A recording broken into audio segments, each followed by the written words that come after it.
Hi, this is Dr. Jurgelewicz. I'm going to talk about thyroid disorders today, specifically hypothyroidism. And this is one of my favorite topics because this got me into functional medicine in the beginning when I was researching my own symptoms and trying to figure out the underlying causes of many chronic diseases. I personally have had a history of hypothyroid symptoms and really wasn't happy with the approaches that traditional doctors were taking.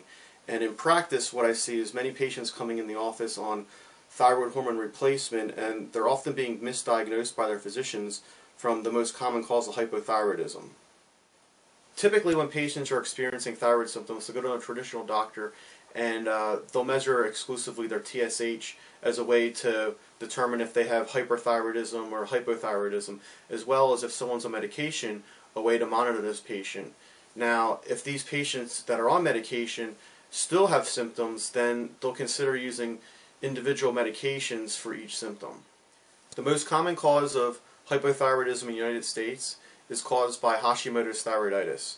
This is diagnosed by testing the thyroid antibodies, which are the TPO antibodies, the thyroid peroxidase, as well as the thyroglobulin antibodies. Now, if these antibodies are positive, you don't have a thyroid problem, but you have an autoimmune problem. One of the problems with the traditional approach to hypothyroidism is patients don't have their antibodies tested. This is because it's not going to change their course of treatment. If you have a positive antibody, you actually have an autoimmune problem and not a thyroid problem. Unfortunately, these antibodies are never tested. And once they're positive, it takes 7 to 10 years before it's ever going to affect your thyroid stimulating hormone. And that's what most doctors are using to evaluate if you have hypothyroidism in the first place. It's actually interesting because Scientific American, back in March of 2007, put out an article on using antibodies for predictors of disease. Now, certain antibodies we know, if they're positive, that maybe 3, 5, 7, or 10 years later, there's a 70 or a 90% chance of having a certain disease.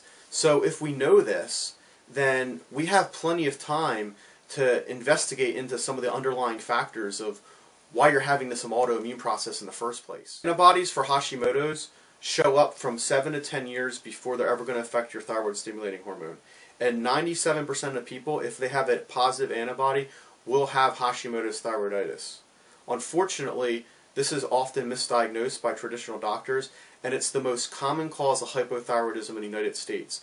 90% of patients who have hypothyroidism actually have Hashimoto's, and they're never investigating the underlying cause of what's causing their autoimmune process in the first place. There are several causes of Hashimoto's, such as a gluten intolerance, vitamin D receptor polymorphism, insulin surges, estrogen surges, pregnancy, excess iodine, heavy metal toxicity, and GI infections.